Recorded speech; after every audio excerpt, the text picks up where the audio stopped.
siya. Duterte! Duterte!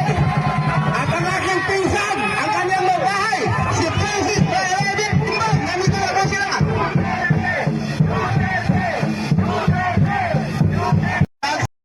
Ayan po mga kababayan, nagsasanib pwersa na po ang Bangsamoro. Ito pa. Day 5 na to. And then nakailang witnesses na sila. 3 o 4. Tapos inurong nila yung hostile witness na gusto nilang tawagin, si Atty. Zuleika Lopez.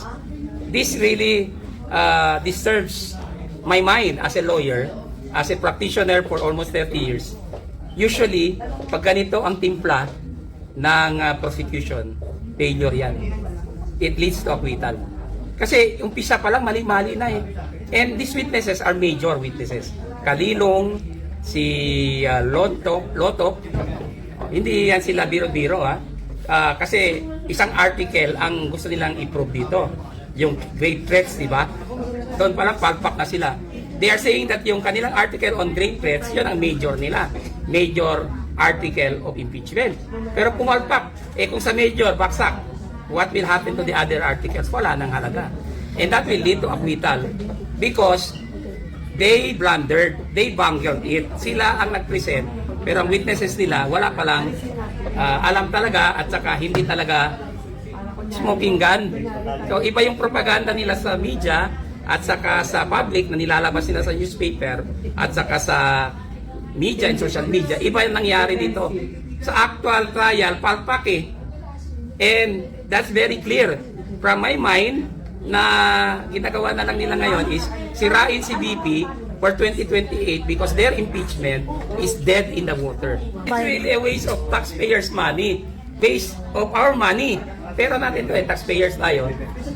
Kung wala talaga napapatunayan at pumalpak, stop it. Hindi naman nila ma-cure yan eh. That will lead to acquittal. At saka, wala silang 16 votes. That's the reality of it. Bakit pag gagastos ng taxpayers' money, kung pwede naman nila i-stop that. Tapos yung pera na yan, kung magiging savings later, gastusin nila sa mga biktima ng flood control. Corruption, di ba? Yung mga nababaha ngayon, they deserve some form of assistance. Huwag dito. Bini-waste nyo lang ang pera ng bayan eh. Wala namang patutunguhan yung impeachment na yan eh. Hindi yan mapapatunayan nila. And that's very clear from the performance, the abysmal, I will use the term abysmal performance of their witnesses. That's the lowest performance. Mababang mababa at saka hindi na ako nasusurpresa eh. Kasi klaro naman sa umpisa pa lang palpak na eh. Sa opening statement pa lang ni Congressman Luis, palpak na siya, talo na siya kay Attorney Sison eh.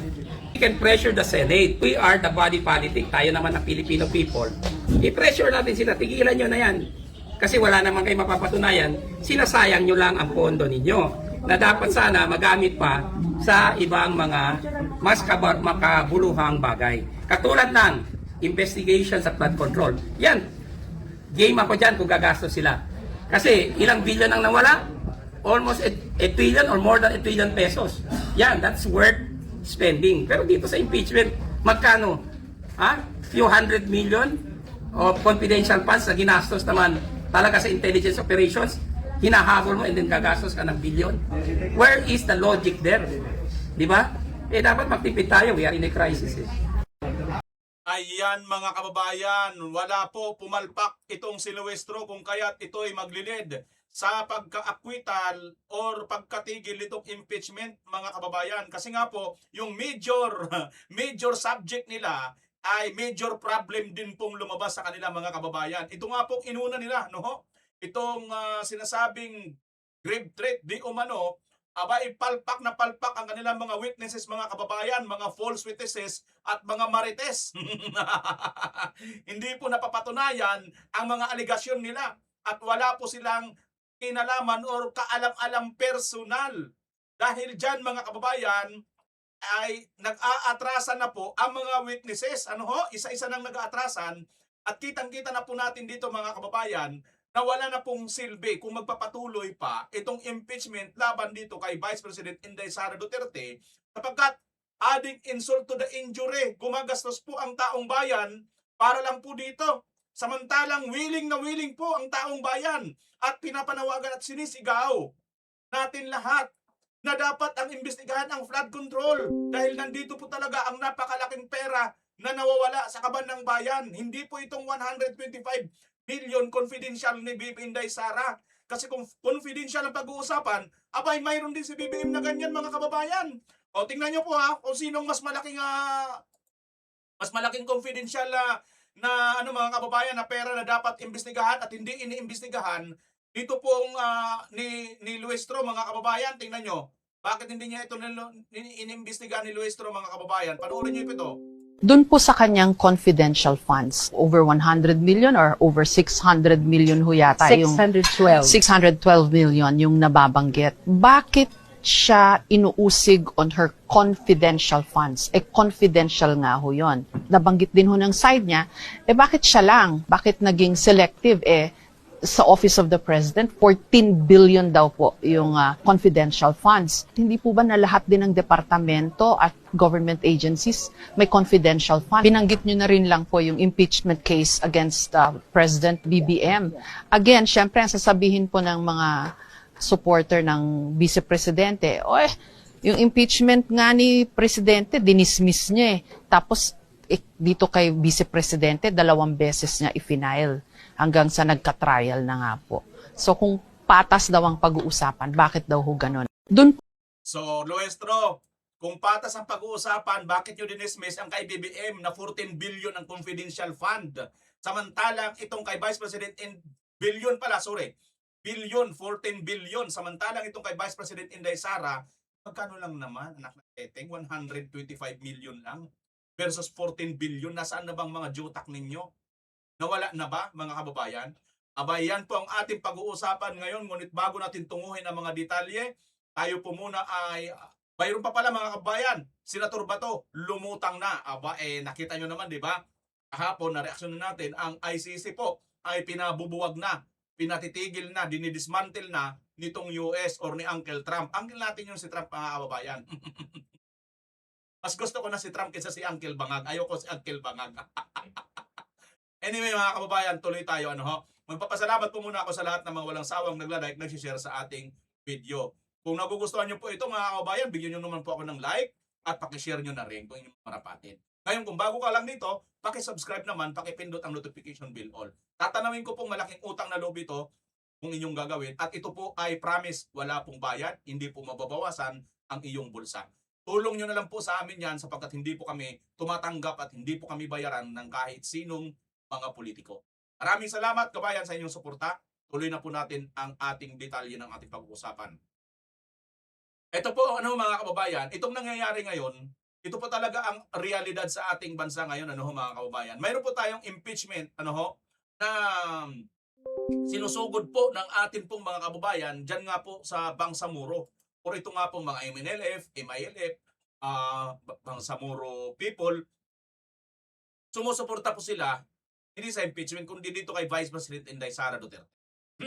At may pahayag pa nga po mga kababayan, ang isa pong leader ng MNLF, ayan po, sabi dito, MNLF soldiers nagsalita na sa People's Power Rally na kapag ayaw daw ipagtanggol ng AFP ang bandila laban sa korupsyon, sila na lang daw ang gagawa. Abangan ang mga susunod na umiinit na protestang pangkalahatan sa liwasang Bonifacio. So, ibig sabihin mga kababayan, ang MNLF ay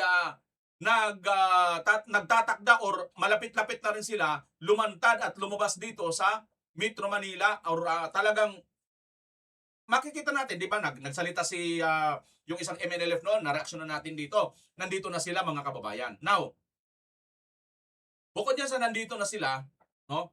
Nandito na sila, abay mga kababayan. Sabi nila, kung ayaw ipagtanggol nitong AFP ang taong bayan or ang bandila laban sa mga korap or sa korupsyon, mga magnanakaw, mga kawatan, mga malita, abay sila na daw po ang magsasalita or sila na po ang magpoprotekta sa taong bayan.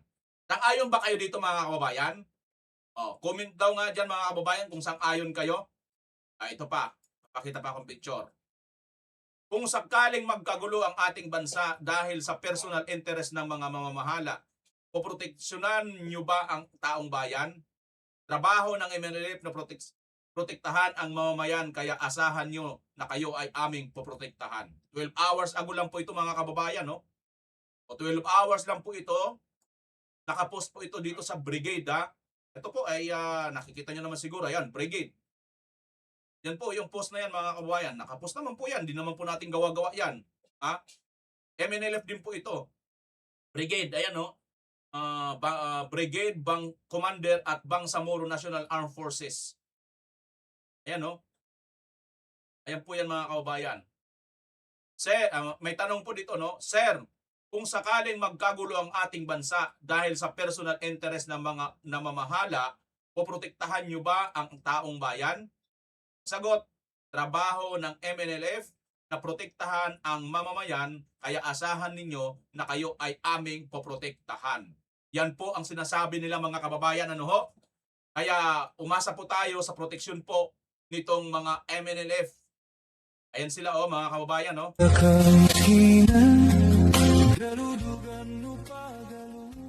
Tanggalan ko lang ng music. Masyadong ano ha. Baka may copyright no mga kababayan. So ayan po no. Jihad Free Sabilila, Camp Darapanan, MILF, BIAF. Yan mga kababayan. Parang mga sundalo din talaga silang ano mga uniform nila no. Ito naman mga kababayan, tingnan natin kung قصة رجل من بداية عمره يقضي حياته في الجهاد في سبيل الله. قضيته الأولى ito mga kababayan, ano ko lang ha, الجهاد في سبيل الله. Group عز وجل فيه. dali mga kababayan ha, Group Malads Deputy Bus 105 Ustads Ismail Abdugalpor Malads. Yan. Hindi ko alam kung MILF ito or MNLF mga kababayan ha. Saddam Abdul Karim ang nag-post mga kababayan no. Saddam Abdul Karim. Hindi ko alam kung MILF ito or MNLF no. Dalawa kasi ang grupo diyan na parehas na po ngayon nasa peace process na ng ating bansa mga kababayan. Ayan po sila ha.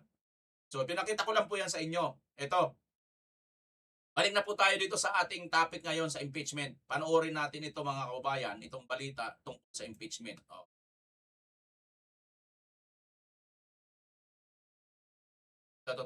Ipinagpaliban muna ng impeachment court ang pagpapalabas ng desisyon kaugnay ito sa Bakit ipinagpaliban? Tuloy natin. hiling ng prosecution panel na isabpina para sa paglalabas ng tax document at bank records ni Vice President Sara Duterte, maging ang asawa niyang si Mans Carpio. Mari namang nanindigan ang defense team ni Vice President Sara Duterte na labag sa due process ang paglalabas ng mga naturang dokumento. Kunin natin ang live report mula sa impeachment court. Walang iba kundi si Mar Gabriel. Mar, ganun ba kapag nag-caucus ang ating mga senator judges o mga senador, di ba laging merong kagad silang desisyon? Bakit ngayon hinold muna nila ang kanilang pagpapasya? Well, ang sabi ng presiding officer ng impeachment court na si Senator Judge Chis Escudero, gusto munang pag-aralan ng mga senador itong naging argumento ng prosecution at ng defense team kaugnay nga dito sa usapin ng pag-i-issue ng subpoena doon sa tax document at bank records nitong si Vice President Sara Duterte. At sa Lunes, inaasahan na magkakaroon sila ng pagkakataon para magtanong sa magkabilang kampo. Alex. Di ba mga kababayan, pagka nagkakaroon po sila ng caucus, itong mga senador, naglalabas na kaagad sila ng desisyon. Bakit dito hindi? Ano ibig sabihin mga kababayan? Mukhang mayroon talagang something dito. Sa oral argument ng prosecution panel at ng defense team, sumentro ang ika-6 na araw ng impeachment trial ni Vice President Sara Duterte. Kaugnay ito sa hiling ng prosecution na subpoena duces tecum para sa tax document at bank records ni BP Sara at asawang si Mans Carpio, kasama na ang 22 negosyo na inuugnay sa kanila na gagamitin bilang ebidensya para sa Article 2 o ang unexplained wealth ni BP Sara. Para sa prosekusyon, mahalaga na halughugin ang mga nakatagong yaman ng pangalawang Pangulo mula nang manungkulan siya bilang Vice Mayor noong 2007. For this honorable court to determine whether VP Sara Duterte is unfit to continue in office, it must have a clear picture of the respondent as a public servant.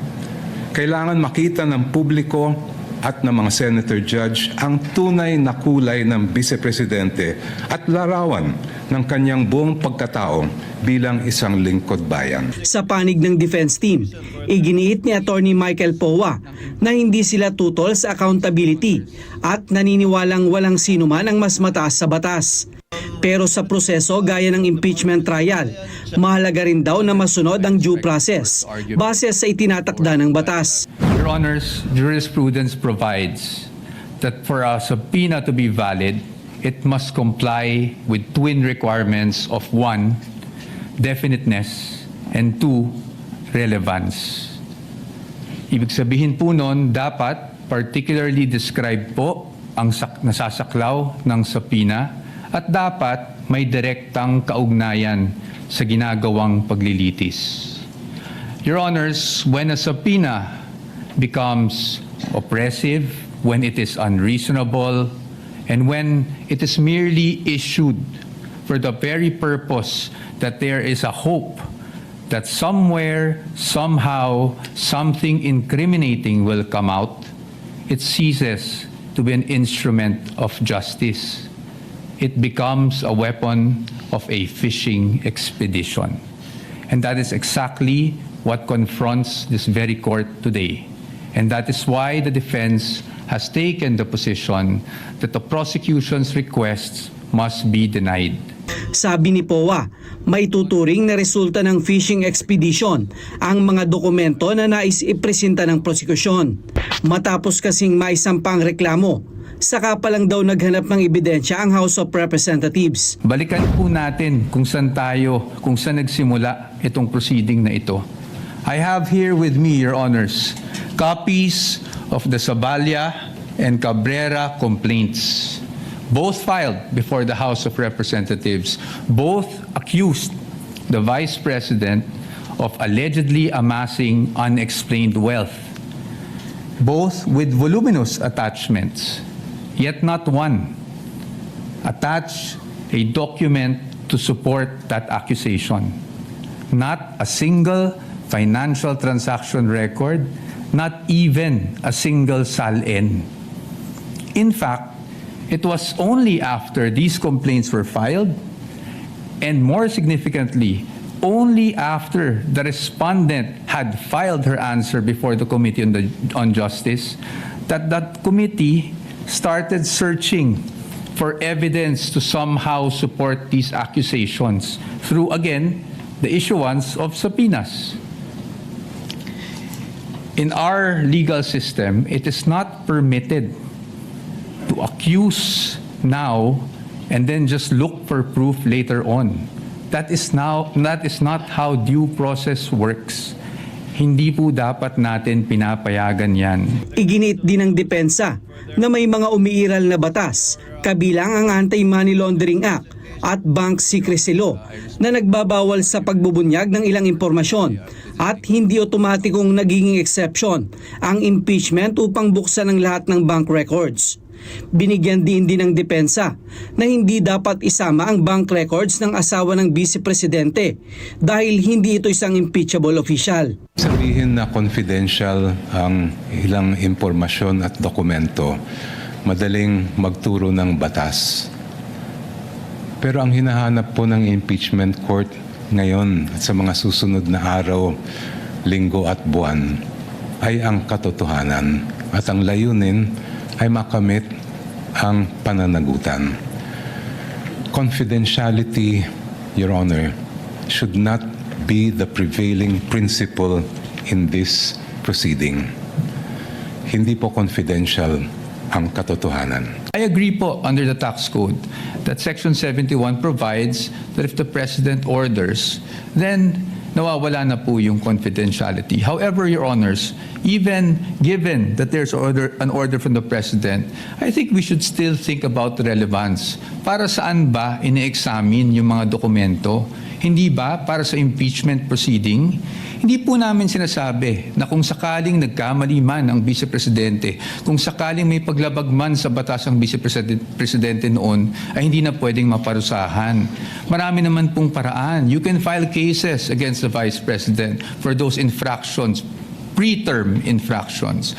Pero pag impeachment po ang pinag-uusapan, we are limited to what impeachable offenses are.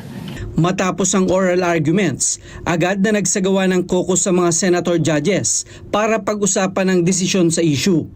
Pero matapos ang higit isang oras at kalahati, hindi naglabas ng desisyon ng korte.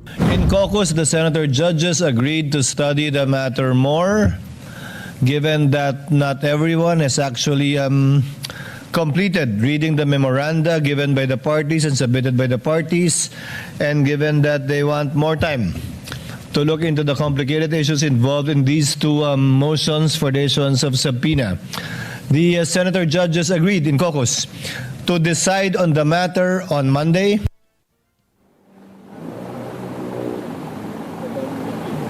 Kita nyo mga kababayan, mismo itong mga senator judges, nag-caucus sila ng mahigit isang oras, pero hindi po sila nakapag-decide. Bakit? Kasi nga po may mahalaga pong mga dokumento na isinasaalang-alang dito. Ito po yung gustong gawin nito pong prosecution na basta na lang po nilang ilalantad. Ito nga pong dokumento ng tax records ng mag-asawang Carpio. Tandaan po ninyo, ito pong si VP Sara ay siya lang po dito ang impeachable officer. Hindi po kasama ang kanyang asawa. Ngunit ang gustong bulat-latin nito pong mag-asawa ay nito pong kampo ng prosecution ay ang records or tax records ng mag-asawa na samantalang ayon po sa tax law or BIR, kung ano man ang tawag dyan, may batas po na bawal pong i-reveal or bawal pong ilabas itong mga ito. Katulad na lang po ng confidential funds, di ba? Well, hindi pa po natatalakay dito sa articles of impeachment na inano nila rito, no? Sa next pa sigurong hearing yon. Mga kababayan, kitang-kita na po dito natin na ito pong nangyayari ngayon. Sinusubukan po talaga nila mag-fishing expedition. Ganito ang kanilang ginagawa. Akusa muna bago ang ebidensya. Saka na lang sila naghanap ng ebidensya nang mag-akusa na sila. Ganun pala ang mangyayari. Di ba akusa na lang tayo ng mga akusa? O, bakit ngayon ang daming akusasyon dito kay Marcos Jr.? May akusasyon dito kay Martin Romualdez. Ang daming akusasyon sa mga matataas na opisyal. Ibang mga senador, bakit hindi nakukulong? Ang nakulong tuloy, inakusahan, kinasuhan kaagad itong si Marcolita na tumanggap ng pera, hindi naman pera ng bayan. Pero itong mga tumanggap ng malita na hindi lang basta marites, kundi mismo ang mga nag-deliver itong mga dating bodyguard ni Saldico, sila mismo. May mga picture, may mga video, may mga resibo sila, lahat na lang kumplito. Bakit hindi pa sila pinapakinggan? Ngayon, nagpupukus tayo dito. Tingnan nyo nga ito mga kababayan na bago balikan lang natin yan. Ha? Tingnan nyo nga ito. Sabi niya nito, House prosecutors not private lawyers should lead Sara Duterte trial. Sabi ni Topas, no? Lawmakers serving as public prosecutors should take the lead in handling the impeachment case against Vice President Sara Duterte instead of allowing private lawyers to handle key courtroom duties according to former Iloilo Rep. Niel Topas. Kita nyo mga kababayan, ito pong si Topas ay nagsabi na rin, di ba? Ito si Topas nakaranas po yata ng impeachment nung nakaraan panahon nila, di ba? Sinasabi niya, dapat hindi po pwede ang mga private prosecutors ang nagli-lead. Pero ngayon, inaasa lang po nila, ibig lang sabihin nito mga kababayan, ito pong mga bobo po, sorry pero diretsa ang salita, bobo po itong mga ano natin, mga congressman natin na mga abogado. Bakit? Kasi Kung matalino sila, dapat silang manguna dito. Sila nga ang nag-impeach eh. Pagkatapos ngayon, iaasa nila sa private lawyers. Gago pa. Diba ang hirap mga kababayan? Nakakainis eh. Biruin mo, gumagastos tayo ng pera, nakitang-kita naman na baliktad ang nangyayari. Di ba? Baliktad ang ginagawa nila. Si VP Sara ang kanilang ini-impeach, samantalang ang hindi dapat ma-impeach. Ang dapat ma-impeach, hindi nila ini-impeach, mga kababayan. Yun ang nakakainis dito eh. Mayroon pa dito salita si nawala tuloy mayroon dito kanina ito mga kababayan, parang walang problema ang bansa. Ang pinagkakaabala nila ay si Vice President Sara. Samantala, parang siya ang dahilan lahat ng problema ng mga Pilipino. Parang lahat ng panahon ng ating mga leader ay dito na lang dapat gugulin. Ayon po yan kay dating Mayor Lito Atienza, mga kababayan. 3 beses po naging mayor sa Maynila at naging congressman din po. Yan po ang sinabi ni dating Mayor Atienza. Totoo naman eh. Parang walang problema ang bansa. Parang si VP Sara lahat ang problema. Ang dahilan nitong mga nakawan, nitong mga flood control, mga ghost projects. Diba? Parang ganun na lang nangyayari mga kababayan. Parang si VP Sara ang lahat. Samantalang itong mga ito dapat ang panagutin. Pagkatapos, si VP Sara na nga ang tinitingnan nila may problema, abay, pinapasa pa nila dito sa mga private prosecutors, private attorney. Samantalang sablay naman. Naggagaling-galing yung akala mo kung sino makapag-modulate ng boses. Sablay naman. Tandaan po ninyo mga kababayan ito pong impeachment na nagaganap ngayon, ang may burden of proof or yung nasa kanila po yung burden para patunayan ito ay nasa prosecution po, wala sa depensa. Sila po lahat ang dapat maglabas ng mga matitibay na mga ebidensya para po patunayan nila ang aligasyon, akusasyon nila kay Vice President Inday Sara Duterte. So far, ang napapatunayan pa lang po ng taong bayan, mga kababayan, ay ang witness nilang unang pinasok dyan, sablay na kaagad, hindi po nakakuha ng raw video, hindi po nakakuha ng original na video. Ang hawak lang niya, photocopy. Period. At ang ikalawang witness nila, mga kababayan, isang abogado pa naman, chief investigator ng NBI, sablay na naman. Bakit? Hindi niya po alam at wala po siyang personal knowledge mismo doon sa sinasabing gunman or sinasabing hired ni VP Inday Sara. So, ano pa ba ang ibig sabihin nito? Dapat na talagang itigil na kasi wala naman po talaga silang kaalam-alam eh. Wala po itong mga witness. Marites. Wala po silang personal na knowledge. In short, marites. Tama hindi? Tuloy natin mga kababayan itong balita ng Net 25. Alex, sa Lunes, tig 10 minuto yung ibinibigay ng impeachment court sa bawat senator judges para sa kanilang mga katanungan dito sa prosecution at defense panel. At pagkatapos niyan, inaasahan na ilalabas na nila yung kanilang mga desisyon. At kanina, inanunsyo din ng prosecution na bukod kina Attorney Zulaika Lopez at si Belinda Bello, binabawi na rin daw nila yung pagharap nitong ilan pang witness, kabilang na yung PNP Firearms and Explosives Office, ilang mga taga-media na dumalo doon sa online press con ni VP Sara at ang isang psychiatrist para dito sa Article 4. Si NBA Director Melvin Matibag na lang daw yung pinakahuling witness na ihaharap nila sa Martes yan. At sa Miyerkules, sisimulan na ng prosecution panel yung paghaharap naman ng mga witness para dito naman sa Article 1 o yung confidential funds ni VP Sara. Humiling sila ng subpoena duces tecum para sa pagharap nitong mga witness, kabilang na dyan sina Marivic Pareha ng Legislative Archive ng HOR at dalawang Land Bank manager. Kabilang dyan itong si Violeta Constantino ng Land Bank Shaw Boulevard at si Lolita Camposano ng Land Bank DepEd. Alex. Okay, Mar, siguro dalawang punto, meron ka bang natanong dyan na mga legal luminaries na magaling sa batas, kaugnay sa ang impeachment court ba ay pwedeng ihalintulad sa isang local courts na pwedeng mag-utos na pwedeng ilabas ang mga dokumento tulad ng bank secrecy, mga detalye, bank records, tax records. Ano bang usapin dyan, Mar, para sa kaalaman ng ating mga kababayan?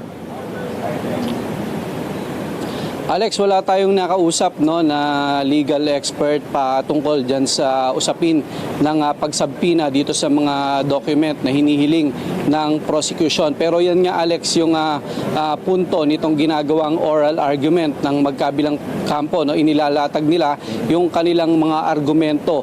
At base sa mga argumento na yan, may mga sinite sila dyan ng mga jurisprudence, na mga batas. At base dyan sa kanilang mga argumento ay magdidesisyon itong mga senator judge at kung sino yung makakuha ng mayorya ay yun ang kakatigan kung ilalabas ba ng impeachment court yung subpoena para dito sa mga hinihiling na dokumento ng prosecution panel. Alex. Tama ka dyan, Mar, no? Kung jurisprudence rin, parang meron na yata nangyari niyan kapag pinag-uusapan ng kayamanan ng isang individual, ay nangyari na yata yan kay Supreme Court Chief Justice Corona, no?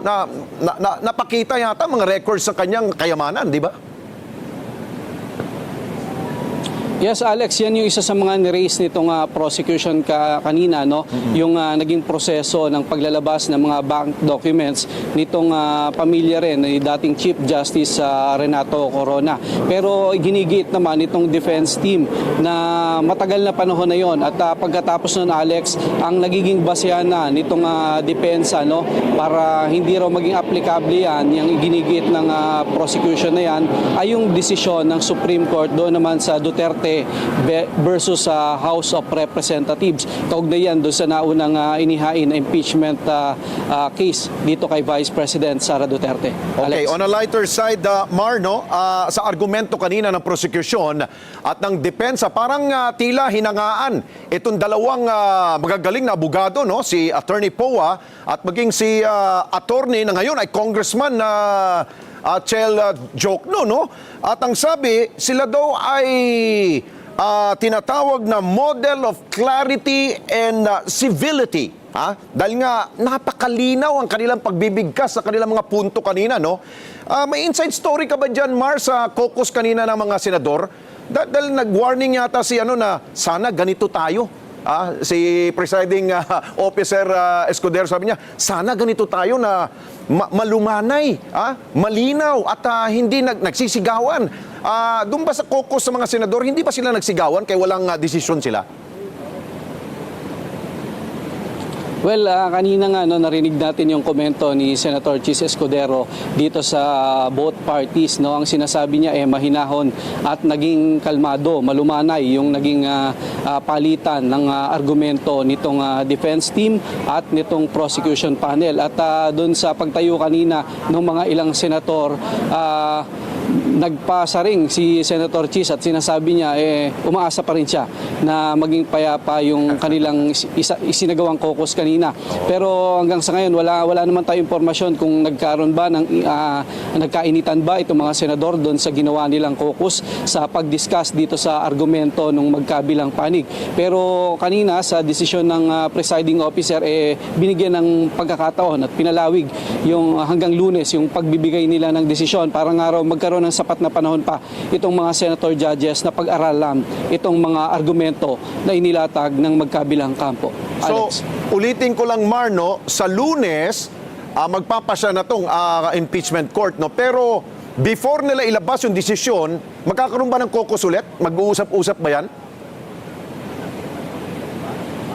Hindi tayo sigurado, Alex, kung magkakaroon pa ng caucus, no? Pero ang sinasabi kanina ni Senator Chis Escudero ay sa Lunes bibigyan ng 10 minuto yung bawat senator judge na magtanong dito sa both prosecution at defense team.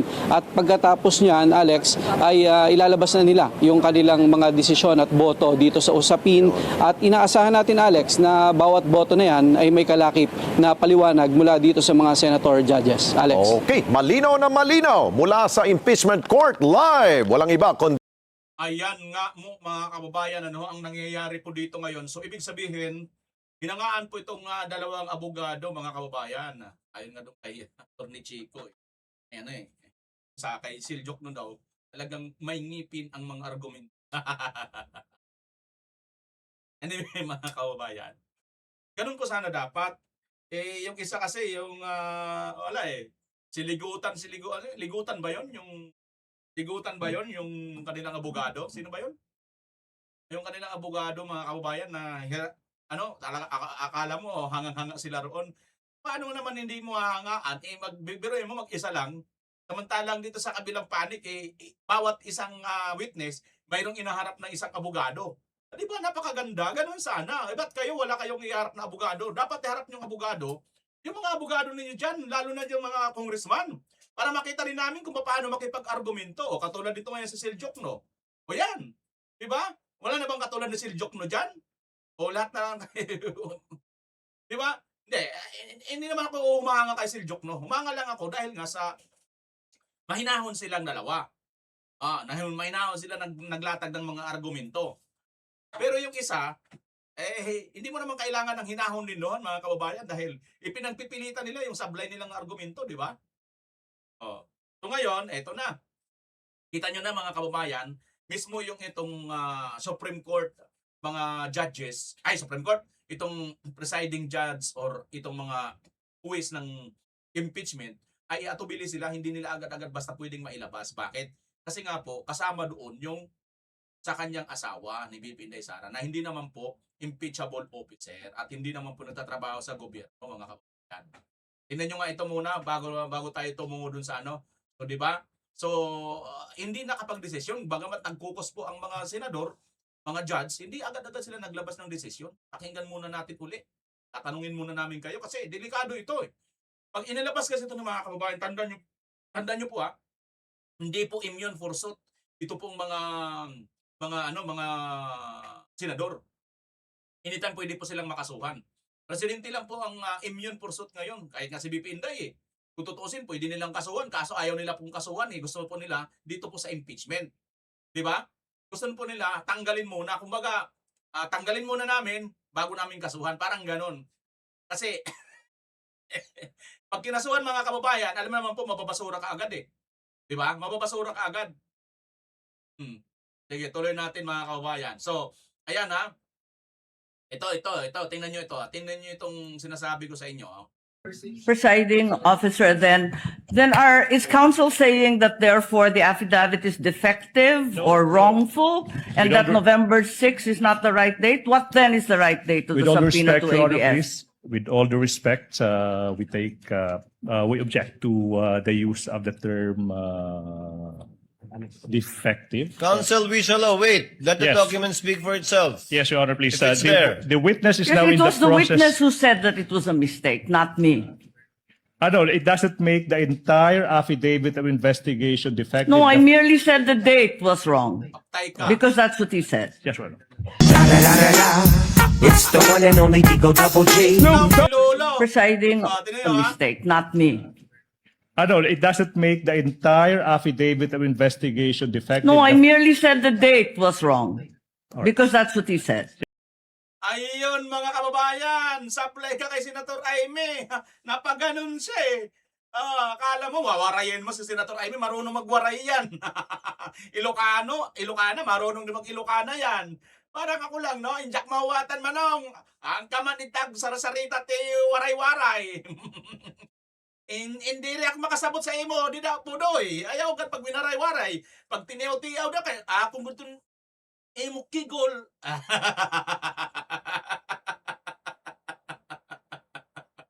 Akala mo ikaw lang marunong magwaray-waray. Ayan, dali ka kasi Senator Aimee. May isa pa humihirit pa, di ba? Nagagaling-galingan, mga kababayan. Ayan, tiklop ka kasi Senator Aimee, napaganon si Loko. Sana, tigil nyo na yung impeachment ninyo. Kalukuhan lang yan. Isa pa, mga kababayan. Ito pa, Ito pa, kaya bakit yung kailangan itigil na? Kasama nyo rin mismong congressman. Ayan, Sabi nga dito ni Congressman Irese, the threat is stupid. Made out of extreme anger, mas tanga yung maniniwala sa ganitong pagbabanta. Sayang ang panahon. Sayang ang pera ng taong bayan. Ayon po yan kay Representative Erese. Mga tanga daw kayo, kayong mga naniniwala. Di ba mga kababayan, ganun ang ibig sabihin nito, mga tanga itong aking mga congressman na mga kasama dahil naniniwala sila na grave threat daw po yung ang sinasabi ni VP Inday Sara. Mas tanga daw kayo kasi naniniwala kayo. Di ba mga kababayan? Ayon po yan kay kay Erese, hindi po natin sinasabi yan. Ayon po kay Erese, the threat is stupid. Made out extreme anger, mas tanga yung maniniwala sa ganitong pagbabanta. Sinong naniwala? Sino mga nagsampa? Sino mga pumirma? Kasama na dyan si Eli San Fernando. Tanga rin pala. Naniwala mga kababayan eh. Di ba mga tanga lang? Di ba? Lahat ng mga kasama niyang congressman na pumirma, mga tanga! Ayon dito kay... Di ba? Ayon dito kay Igay Erese, mga kababayan. Oh. Nasayang ang panahon, nasayang ang pera ng taong bayan sa katangahan nitong mga pulpul na mga congressman. Naniwala mga kababayan sa mga katangahan. Kita nyo na? Diba? Yan ang problema kasi nga po marami po tayong mga tatanga-tanga ng mga congressman. Bueno, eto na sa Senator Bato. Punta na po tayo kay Senator Bato mga kababayan. Lumutang na po sa Senator Bato ito po. July 11, mga kababayan, padaan muna kami ni Idol. Sir, Senator Bato, suportado nyo ba si Sir? Sabi dito. Ayan MNLF mga kababayan, kampo po MNLF. Pero siguro mga kababayan, kasi nga naka-uniform pa si Senator Bato, baka noong pa itong panahon na. No? Tingin nga tayo, baka may mas latest mga kababayan. Ito po sa Senator Bato. MNLF MNLF yan mga kababayan MNLF nasa background, kita nyo O tingnan nyo nga ito. Diba sabi dito, MNLF MNLF soldiers nagsalita na sa People's Power Rally na kapag ayaw daw ipagtanggol ng AFP ang bandila laban sa korupsyon, sila na lang daw ang gagawa. Abangan ang mga susunod na umiinit na protestang pangkalahatan sa liwasang Bonifacio. Naku po, mukhang lalantad lahat ang mga MNLF. Baka kasama na dyan si Senator Bato mga kababayan. Ito pa. Ito kanina napanood natin, itong pinakita ko sa inyo. Anong pizza ito? July 11, 10:20 AM. Ano na ngayon? 16. So 5 days ago na. Tingnan natin baka may latest si Senator Bato mga kababayan Ito MNLF Buff Muro. Tingnan natin to kung magkapahalin tulad ba ito mga kababayan. Ayan MNLF Buff Muro din yan po Doon po rin yan. Ayan po mga kababayan. Kailan ito? July 14 mga kababayan. 16 ngayon. So 2 days ago lang ito. July 14 Ayan po Senator Bato mga kababayan Suportado nyo pa rin ba ako? Mga kababayan, pakikipagkaisa at pagtutulungan para sa ating komunidad.